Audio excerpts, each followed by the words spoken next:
Jeudi 13 janvier, mesdames et messieurs, c'est l'heure de vous informer dans notre rubrique revue de presse sur JCT Magazine Télévision. Une journée de jeudi mouvementée en information entre le sabotage de la maison de Jean-Marc Abounda et la demande de voir l'ancien président à la barre dans le procès Chebea. Voici les sujets retenus par votre rédaction.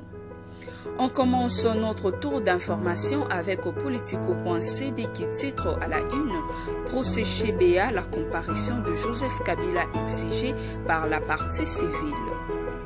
Interrompu quelques jours avant les festivités de fin d'année, les audiences publiques au procès du double assassinat de Floribert Chebea et Fidel Bazana ont repris mardi 11 janvier devant la haute cour militaire de Kinshasa-Gombe en chambre foraine à la prison militaire de Ndolo.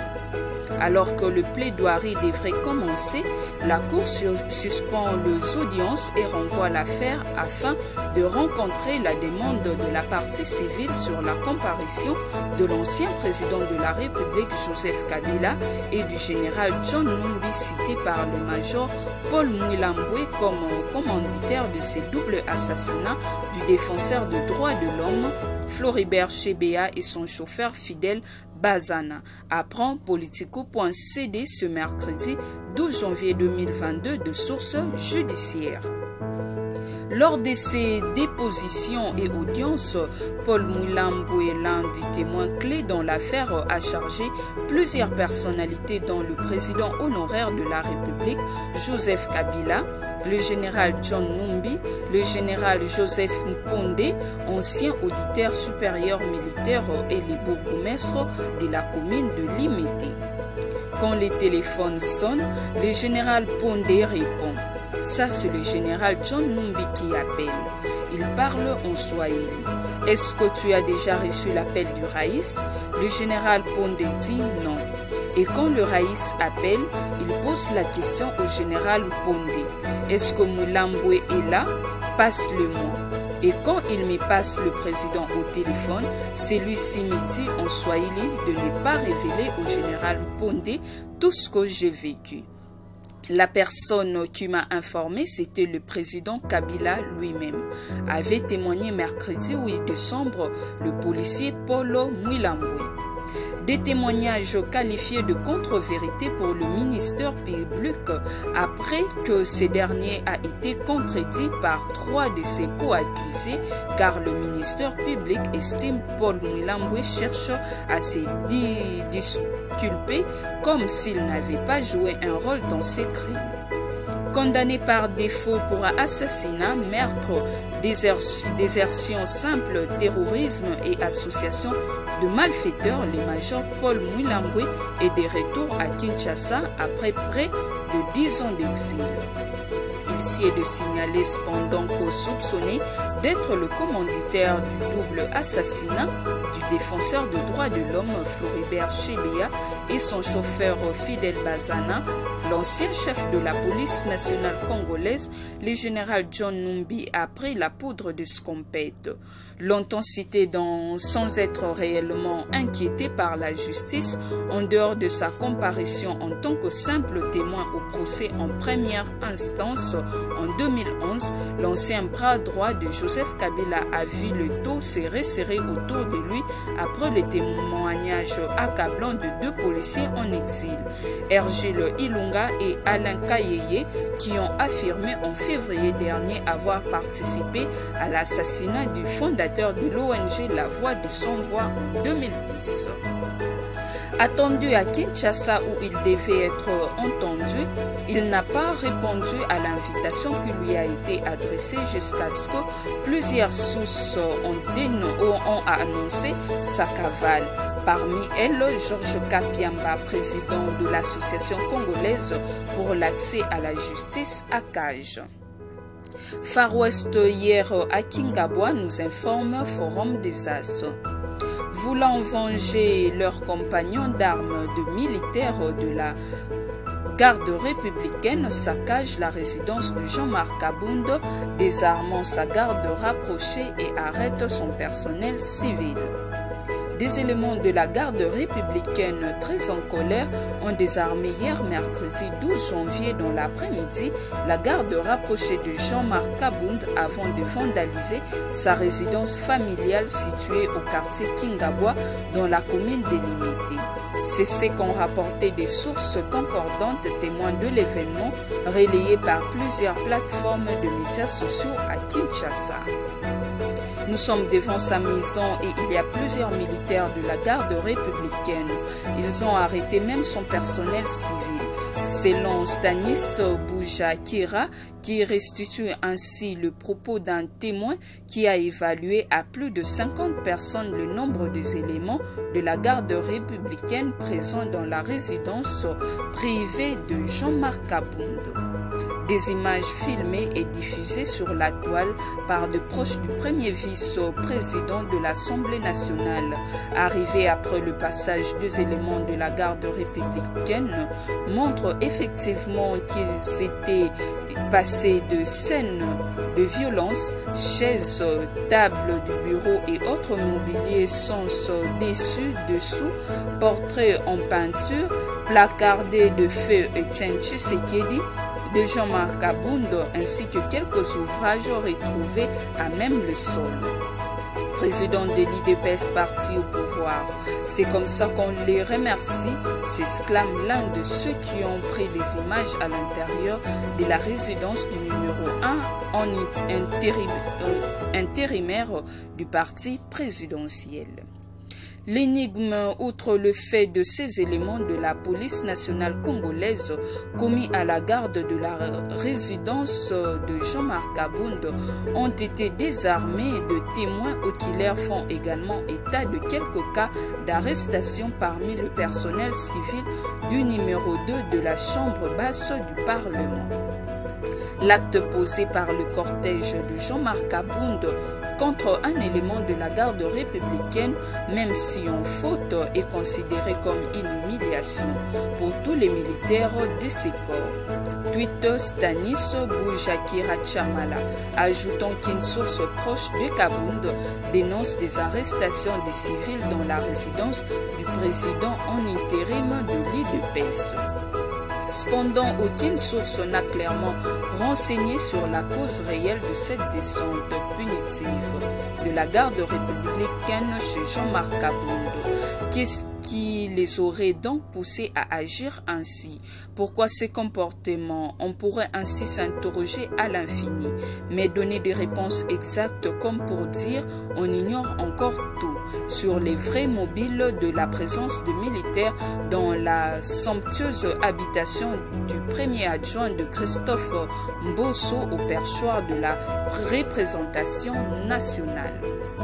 Toutefois, plusieurs heures auparavant, une vidéo très largement partagée dans l'après-midi de la même journée d'hier, mercredi 12 janvier, a montré des hommes en kaki bleu foncé brutaliser un militaire de la garde républicaine, par ailleurs garde du corps d'une dame au volant d'une Jeep de marque Toyota Range Rover. Sur cette courte vidéo d'une vingtaine de secondes, on voit des policiers arracher l'arme aux militaires avant de réussir à l'extirper brutalement du véhicule devant plusieurs passants qui, à la fois impuissants et stupéfiés, observer le spectacle, non sans crainte d'un échange imminent de tirs à balles réelles entre le policier visiblement élément de la garde rapproché d'un officiel et le militaire. Vous me menacez, réagit le militaire de la garde républicaine qui a tenté en vain de résister à ses assaillants pendant que ces derniers, visiblement imparables, tenaient coûte que coûte à lui ravir son arme. Menacez-les, menacez-les, merci beaucoup pour tout ce que vous êtes en train de faire.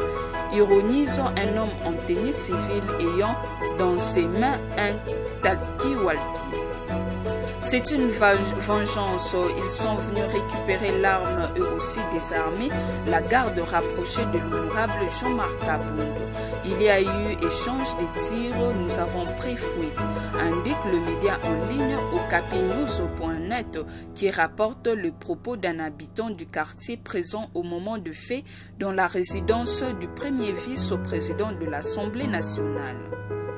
Au-delà du péché originel, ce qui s'est passé hier au domicile de Jean-Marc Kabound est d'une telle sensibilité que de nombreux analystes pensent déjà à l'ouverture des enquêtes pour établir les responsabilités.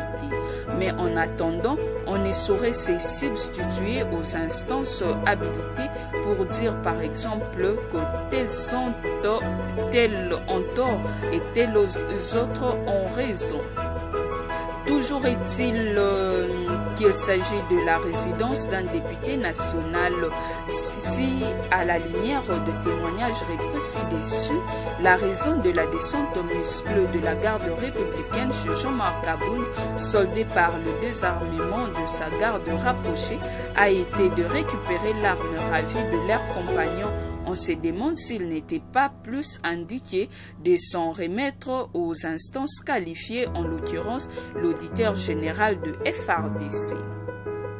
Au demeurant, le fait pour le policier d'avoir brutalisé et humilié le militaire en public devrait être sévèrement puni dès lors que ce dernier ne s'est pas rendu coupable d'une quelconque tentative d'atteinte ni à la sûreté de l'État ni à l'ordre public. Que ces policiers soient du cortège d'un officiel, d'aucuns estiment que rien ne leur reconnaît le droit à la violence, surtout pas sur la voie publique. Hélas, plusieurs témoignages recoupés des usagers de la route à Kinshasa renseignent qu'à la moindre perturbation de la circulation routière, la garde rapprochée d'un officiel rendu tout puissant n'hésite pas à crever le pneu de véhicules des privés, accusés de les empêcher d'avancer. Vive l'état de droit. Des très mauvais signaux, nous titre ouragan.cd. Sale temps pour l'état de droit. Hier, deux séquences avec comme protagonistes les vice-présidents de l'Assemblée nationale et président de l'IDPS parti au pouvoir. D'abord sur l'avenue de Poids-Lourd, lorsqu'une vidéo devenue virale sur les réseaux sociaux montre le garde de Jean-Marc Kabound en train de s'en prendre physiquement à un élément de la garde républicaine coupable de ne pas laisser les passages à l'impressionnant cortège du numéro 2 de la Chambre basse du Parlement. Ensuite, en guise de représailles, des soldats de cette unité d'élite effectuent une expédition à la résidence du député national Kabound et président faisant fonction du parti présidentiel.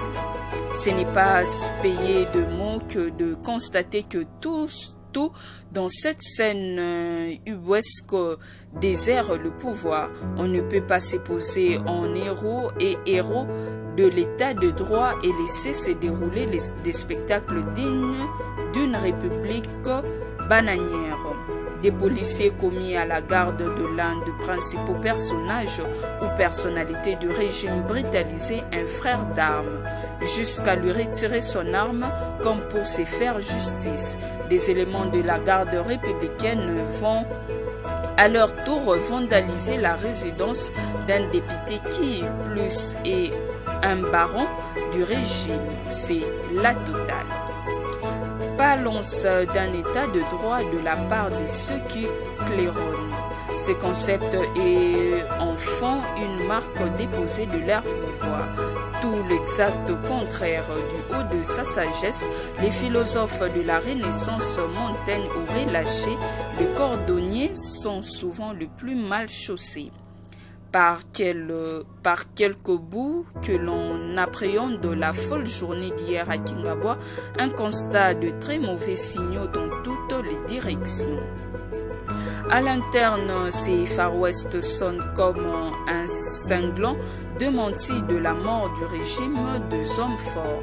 Ces hommes qui se mettent ostensiblement au-dessus de la loi. À l'extérieur, cette tragi-comédie des hommes au pouvoir brouille l'image pro-état de droit du pouvoir fachi.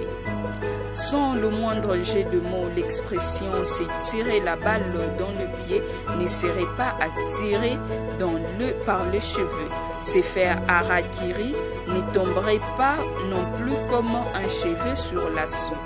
Ou encore par ses temps de la canne, marqué contre son propre camp ne serait pas inapproprié.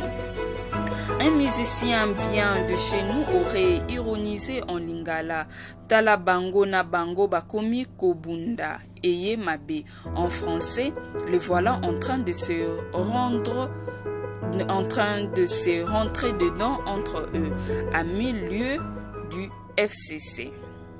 Cette histoire est loin d'être finie. Dépêche.cd nous informe Kinshasa-Kingabwa, les combattants de l'UDPS assiègent l'avenue de Jean-Marc Kabound.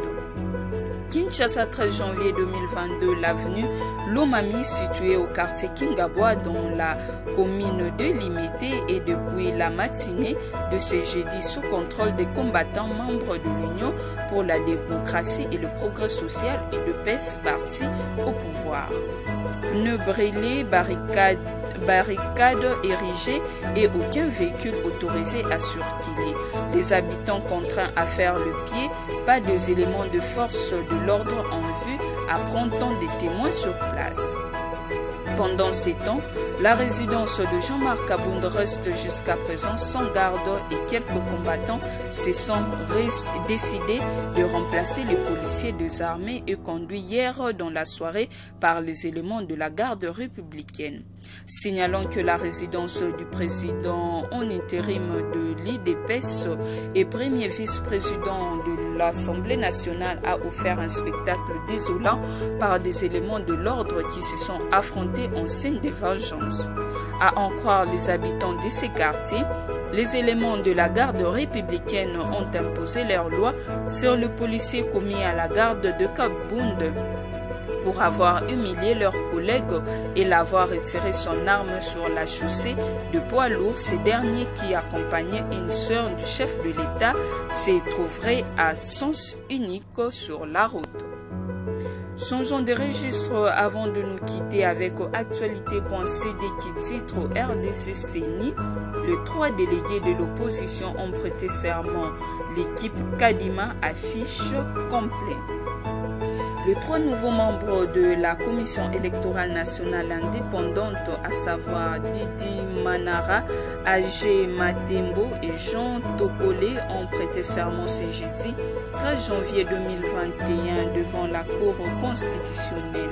Cet exercice est conforme à l'article 20 de la loi organique portant organisation et fonctionnement de la Commission électorale nationale indépendante telle que modifiée et complétée à ce jour qui stipule avant d'entrer en fonction, chaque membre de la CENI prête serment devant la Cour constitutionnelle. En effet, Didi Manara, récemment exclu du PPRD de Joseph Kabila, qui va occuper la 2e vice-présidence de la CENI, Agé Matembo, qui est à la tête de frondeur du FCC, est désigné comme questeur, tandis que Jean Ilongo Tokole est choisi comme membre de la plénière. Le bureau de la CENI affiche désormais complet, soit 15 membres. Ces derniers sont notamment tenus au secret de délibération de vote, même après la fin de leur mandat.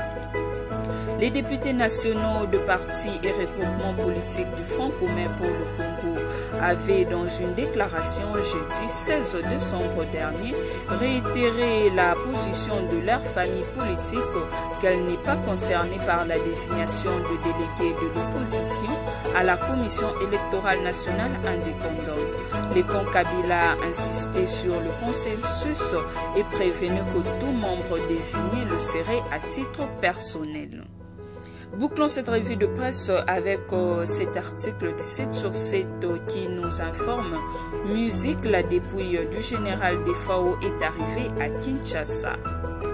C'est ce mercredi 12 janvier 2022 que la dépouille mortelle de l'artiste Lulendo Matumona alias Defao est arrivée à Kinshasa, capitale de la République démocratique du Congo, en provenance de Douala au Cameroun, pays où il s'était rendu pour livrer quelques concerts.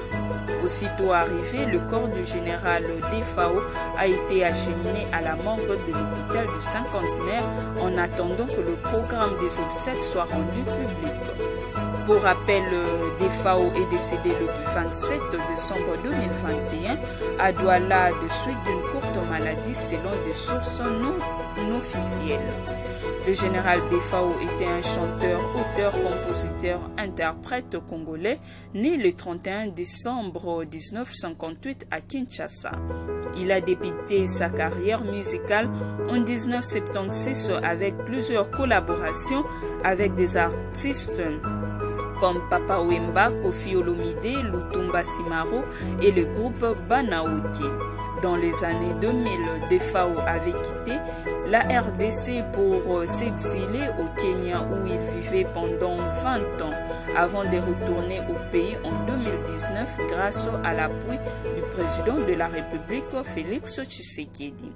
C'est ici que nous jetons l'encre dans cette revue de presse, mais avant de nous séparer, voici notre pensée du jour avec Driss Crébi. Il faut savoir descendre les échelons de la hiérarchie au lieu de monter sur la tête des autres. On peut tirer un âne avec une ficelle, mais non le pousser. Restez connectés sur votre chaîne GCT Magazine. À demain pour un nouveau numéro.